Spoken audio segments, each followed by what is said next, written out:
Secretary യോഗത്തിൽ പങ്കെടുക്കില്ല എന്നായിരുന്നു വാർത്തയൊക്കെ വന്നുകൊണ്ടിരുന്നത്. പങ്കെടുക്കില്ല എന്ന വാർത്തയാണ് വന്നുകൊണ്ടിരുന്നത്. പങ്കെടുത്തില്ലേ? അതെ, പങ്കെടുക്കാൻ വരില്ലേ? അപ്പൊ വാർത്തയൊക്കെ തെറ്റാണോ? ആ വാർത്തക്ക് അധികം ആയുസില്ല എന്ന് മനസ്സിലായില്ലേ?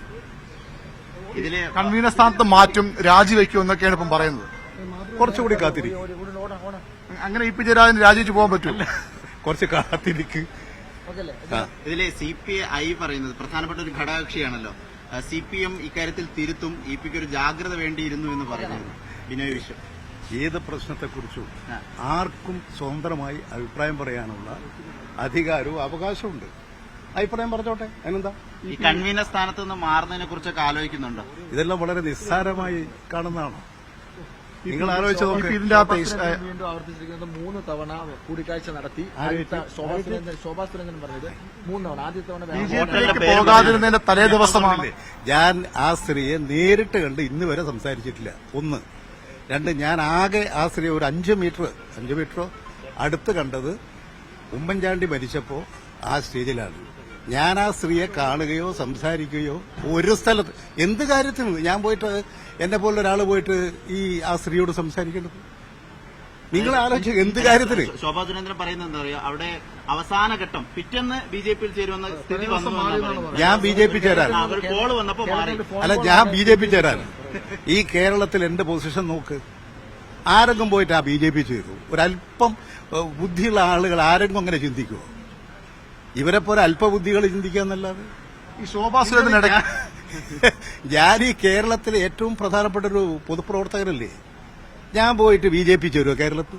അയ്യയ്യ, വൃത്തികെട്ട ഇങ്ങനെ കാര്യങ്ങൾ നിങ്ങൾക്ക് തന്നെ ഈ കാര്യങ്ങൾ ചോദിച്ച് മനസ്സിലാക്കി പറഞ്ഞുകൂടെ? ഞാൻ പറയാൻ നിൽക്കണോ? ഈ ശോഭാ സുരേന്ദ്രൻ BJP വിട്ട് CPM-ലേക്ക് വരുമെന്നിടയ്ക്ക് വാർത്തകളുണ്ടായിരുന്നു. അങ്ങനെ എന്തെങ്കിലും ആ നീക്കത്തിന്? പക്ഷെ ഞാൻ ആ സ്ത്രീയെ എനിക്ക് ആ സ്ത്രീയെ ഇഷ്ടമല്ല. ഇത് പണ്ടേ തന്നെ അവരുടെ പ്രസംഗമൊക്കെ വളരെ ഓക്കൂടാണെന്നുള്ളത്. ഞാൻ അവരുമായി കാണുകയോ സംസാരിക്കുകയോ എവിടെയെങ്കിലും വെച്ച് ഒരു സ്ഥലത്ത് വെച്ച് ഫോണിൽ പോലും ഞാൻ ആ സ്ത്രീയോട് ഇന്നുവരെ സംസാരിച്ചിട്ടില്ല. പിന്നെന്തിനാണ് EPയെ തന്നെ അവരിങ്ങനെ ടാർഗറ്റ് ചെയ്യുന്നത്? എനിക്ക് തോന്നുന്നു അതിന്റെ ഒരു ആസൂത്രിതമായിട്ടുള്ളൊരു പദ്ധതിയുണ്ട്. ആ പദ്ധതിയുടെ ഭാഗമായിട്ടാണ് ഇപ്പോൾ ഇത്തരത്തിലുള്ള ഒരു ഇത് തയ്യാറായിക്കൊണ്ടിരിക്കുന്നത്. എനിക്ക് നിങ്ങളോട് പറയാം, നിങ്ങൾ മാധ്യമപ്രവർത്തകരല്ലേ, നിങ്ങൾ ആ സ്ത്രീ പറയുന്ന ഓരോ കാര്യത്തെക്കുറിച്ചും നിഷ്പക്ഷമായി പോയി അന്വേഷിച്ചിട്ട് വരും. ഈ 1 വർഷം മുമ്പ് നടന്ന കൂടിക്കാഴ്ചയാണ് ജാവദേക്കറുമായിട്ടുള്ളത്. പക്ഷെ അന്നത് പാർട്ടി അറിയിച്ചെങ്കിൽ ഇത്ര പ്രശ്നം ഉണ്ടാവും. എന്നെ വന്ന് കാണുന്ന ആളുകൾ മുഴുവൻ ഒരാളെ എന്നെ വന്ന് കാണുന്നത് പാർട്ടി റിപ്പോർട്ട് ചെയ്യേണ്ട പ്രശ്നം എന്താണ്? വല്ല രാഷ്ട്രീയ ഡിസ്കഷനോ എന്തെങ്കിലും പ്രശ്നങ്ങളോ ഉണ്ടോ? ഒരാൾ എന്നെ വന്ന് കാണുന്നു. ഞാനിപ്പോൾ നിങ്ങൾ ഇവിടെ വന്ന് എന്നെ കണ്ടു, ഞാൻ പോയി പാർട്ടിയോട് പറയണം. ആരെല്ലാം നമ്മുടെ പാർട്ടി നേതാക്കന്മാര് ഞങ്ങളെ പലരും വരും, കാണും. അങ്ങനെ കണ്ട് പരിചയപ്പെടുന്നതൊക്കെ പോയി പാർട്ടി റിപ്പോർട്ട് ചെയ്യേണ്ടതുണ്ടോ? അത് പാർട്ടിയെക്കുറിച്ചോ ഈ പൊതുകാര്യത്തെക്കുറിച്ചോ അറിയാത്ത ചിലരുടെ പ്രതികരണങ്ങൾ മാത്രമാണത്. ഈ ഘടകകക്ഷികളുടെ അതൃപ്തി എങ്ങനെയാണ് കാണുന്ന കൺവീനർ? ഞാൻ എന്റെ മുന്നിൽ ഇതുവരെ അങ്ങനെ ഒരു അതൃപ്തിയും ആരും ഇതുവരെ പ്രകടിപ്പിച്ചിട്ടില്ല.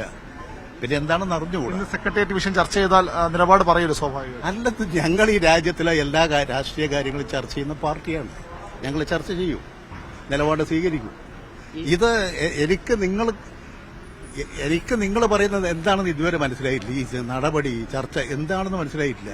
എന്നെ കാണാൻ ഒരു മുൻ മന്ത്രിയായിട്ടുള്ള ഒരാൾ വരുന്നു, കേന്ദ്രമന്ത്രിയായിട്ടുള്ള, പരിചയപ്പെടാനാണെന്ന് പറയുന്നു, പരിചയപ്പെടുന്നു, പിരിയുന്നു. പിന്നെ ഞാനെന്ത് പറയാനാ? അതിനെന്താ നിങ്ങൾ നിങ്ങൾ ഉണ്ടാക്കിയിട്ടുള്ള ഒരു പുകമുറയില്ലേ? അല്ല, അസാധാരണമായി മുഖ്യമന്ത്രി തന്നെ ഒരു പരസ്യ ശാസനയിലേക്ക് പോകുന്ന ഒരു സാഹചര്യം ഉണ്ടായില്ലേ? അതിനെ സംബന്ധിച്ചിട്ടല്ല. അതിൽ നിങ്ങൾ ആദ്യം ആലോചിക്കേണ്ടത്, ചോദിക്കേണ്ട ഒരു ചോദ്യം, ഈ ദല്ലാൾ എന്തിനാണ് ഇദ്ദേഹത്തെയും കൂട്ടി എന്റെ അടുത്ത് വന്നത്?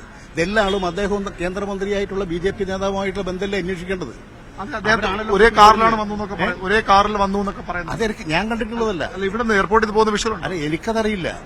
ഈ ദല്ലാളുമായി ഒരു അമിത സൗഹൃദം വന്നത് ഇപ്പോൾ ഖേദിക്കുന്നുണ്ടായിരുന്നു. എനിക്ക് അങ്ങനെ ഒരു അമിത ബന്ധങ്ങളേ ഇല്ല. ഞാനിങ്ങനെ പലരും ഈ ട്രെയിനിൽ കാണും, പോകും, ബന്ധപ്പെടും, പറയും, സംസാരിക്കുന്നതൊക്കെ കവിഞ്ഞ് വേറെ ഒരു അമിത ബന്ധങ്ങളോ അത്തരത്തിലുള്ള യാതൊരു കാരണം ഞാൻ എല്ലാ കാര്യങ്ങളിലും എപ്പോഴും കുറച്ചുകൂടി ശ്രദ്ധിക്കുന്ന ഒരാളാണ്. കാരണം പലരുടെയും സൗഹൃദമുള്ള ഒരാളാണ്.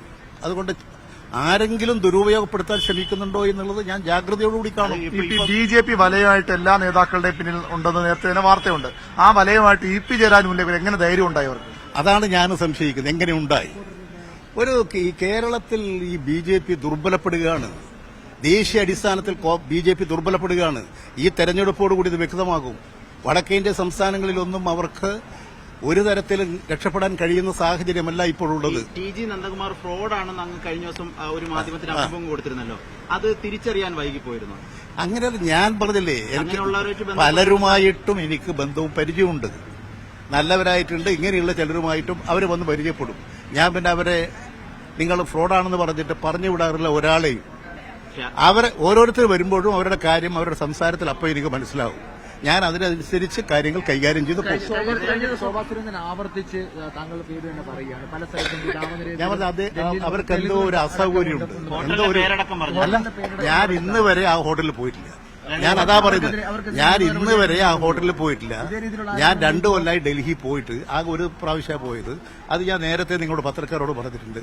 ഞാൻ നിങ്ങളെ ഏൽപ്പിക്കുക, നിങ്ങൾ പത്രക്കാരെ, അത് രണ്ടാമത്തത്, നിങ്ങൾ പത്രക്കാരെ ആ സ്ത്രീ പറയുന്ന കാര്യത്തിൽ എന്തെങ്കിലും യാഥാർത്ഥ്യമുണ്ടോ എന്ന് നിങ്ങൾ പോയി അന്വേഷിച്ചിട്ട് പറയും. ഇല്ലെങ്കിൽ പരസ്യമായ ആ സ്ത്രീയെ ശാസിക്കൂ. അതിന് നിങ്ങൾ തന്റെ അടുത്ത് കാണിക്കുക. നിങ്ങളിങ്ങനെ ഒരാളെ വന്ന് ഇങ്ങനെ വിളിച്ച് വായിക്ക് തോന്നി വിളിച്ചു പറയുമ്പോൾ നിങ്ങളെപ്പോലുള്ള പത്രങ്ങൾ കൊടുക്കുന്നതുകൊണ്ടാണ് ഇവർക്ക് ഈ ചാനലിലൊക്കെ വരുന്നതുകൊണ്ടാണ് അവർക്കൊക്കെ ഇങ്ങനെ എന്തും പറയാനുള്ള ഒരു അവസ്ഥ വരുന്നത്. അത് ഞാൻ നിയമപരമായിട്ട് ആലോചിക്കും, തീർച്ചയായും. ഇതിപ്പോ അവസാനമായി ഇപ്പം ഇന്ന് ഒരുപാട് മാസത്തിന് ശേഷം ഫ്ലൈറ്റിൽ കയറുകയാണല്ലോ. അല്ല, ഞാൻ പിന്നെ ഫ്ലൈറ്റിൽ കയറലുണ്ട്. ഇത് എയർ ഇന്ത്യയാണ്. ഞാൻ ഇൻഡിഗോയിൽ കയറാറില്ല. പിന്നെ ഞാൻ കയറിയിട്ടുമില്ല. ഇനി കയറിയില്ല. ഏത് അവരുടെ തെറ്റ് തിരുത്തി അവർക്ക് പറ്റിയ പെശക അവർ അഡ്മിറ്റ് ചെയ്തൊക്കെ വരും. അശ്വതി, EP ജയരാജനാണ് നിലപാട് പറഞ്ഞത്. ശോഭാ സുരേന്ദ്രൻ എല്ലാ ആരോപണങ്ങളെയും അദ്ദേഹം തള്ളിക്കളയുകയാണ്. ഇത്തരത്തിൽ കാര്യമില്ലെന്ന് തള്ളിക്കളയില്ല. അങ്ങനെ പ്രശ്നം ഇതുവരെ ഉണ്ടായിട്ടില്ല. ഇതൊരു സ്ത്രീ ഞാനിപ്പോ യഥാർത്ഥത്തിൽ വേറെ എന്തെങ്കിലും പറഞ്ഞിട്ടുണ്ടെങ്കിൽ അബദ്ധമായി പോവില്ലേ? എന്തും പറയല്ലേ? ഇങ്ങനെയുണ്ട്. ഇതാണോ BJPയുടെ രാഷ്ട്രീയ നേതൃത്വം? അവര് പറയട്ടെ, ഇനി ഇതാണോ അവരുടെ നിലപാട്? അവരെ പരിശോധിച്ച് പറയട്ടെ.